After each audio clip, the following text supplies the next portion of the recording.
Capital budgeting is one of the most important things that we're going to visit in this global financial management course. The idea of capital budgeting, and it's sometimes called project evaluation, is to provide some insight on the valuation of a series of cash flows that the firm is considering. The basic decision that the firm has to make is whether to go ahead with the project or to reject the project. It turns out there's many different ways to view the capital budgeting problem or the project evaluation problem. What we're first going to concentrate on is the idea of present value. So we're going to use the tools that we've developed so far, and these tools we've applied to bond valuation and we've applied them to stock valuation. And now we're going to apply them to the evaluation of a project for a particular firm. Now, I've already gone through a simple example in a previous clip as to how to value a project that has cash flows that are different through each year.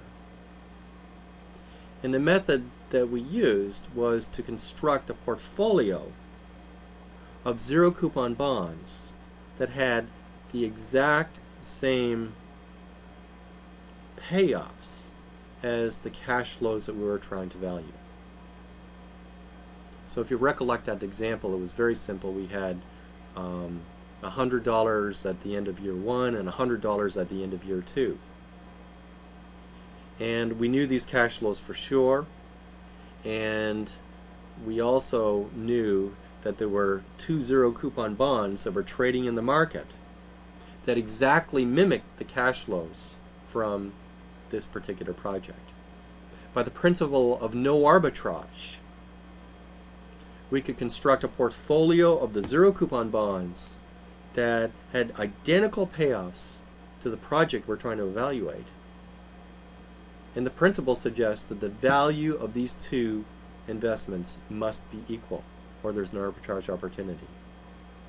And this delivered the fundamental intuition of why present value is used to evaluate investments.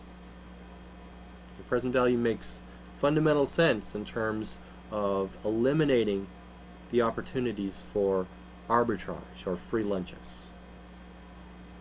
So let's go into this into a little more detail now.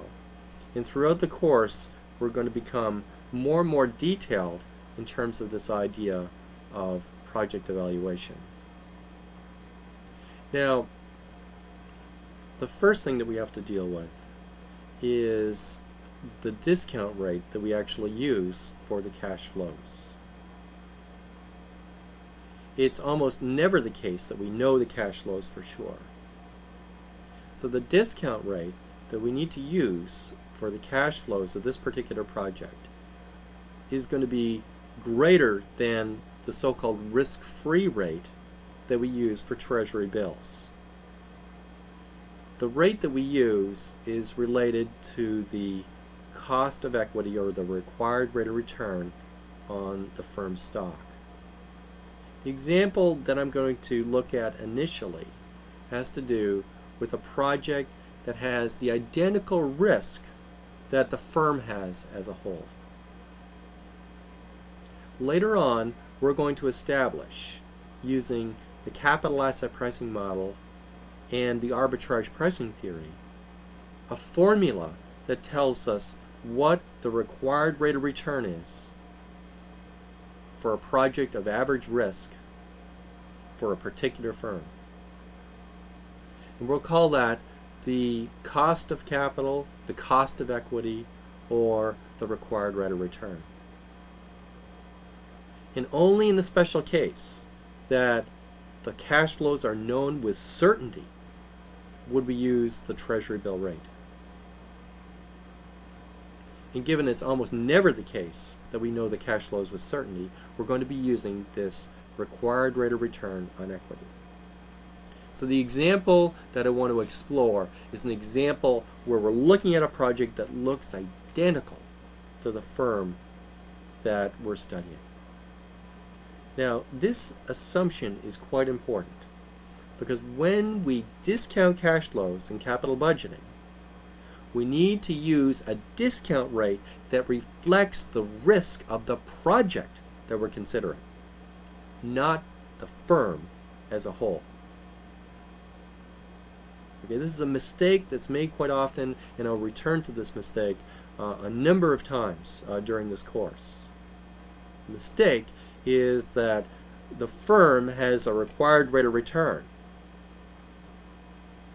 and it is a mistake to use that required rate of return to discount all projects back to the present value, because some projects are riskier than other projects.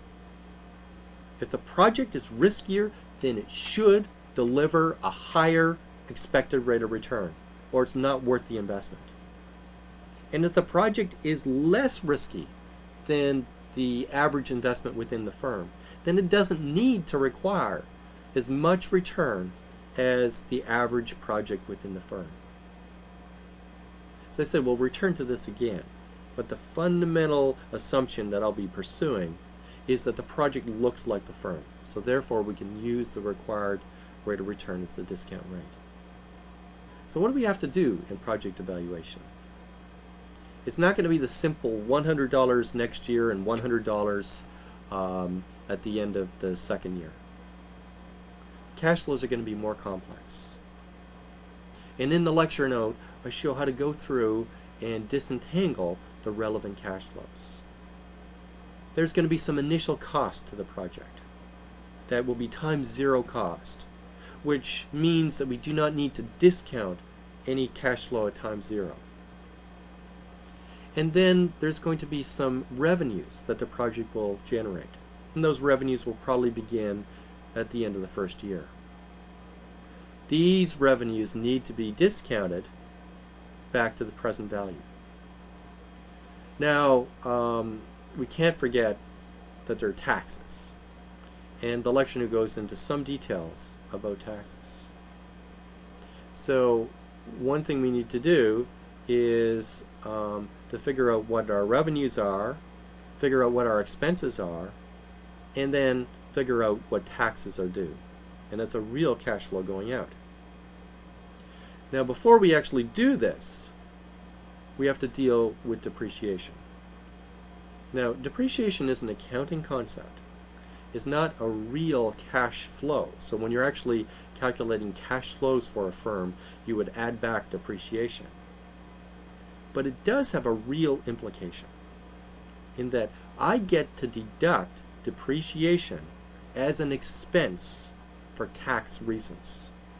So I'll have revenues, I'll have expenses, and then I'll have depreciation, which can be subtracted.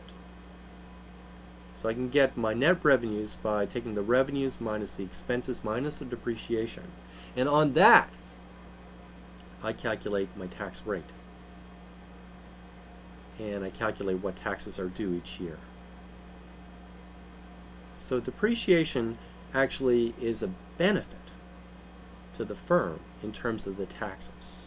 And it creates a so-called depreciation tax shield that needs to be added in as a legitimate part of the capital budgeting process.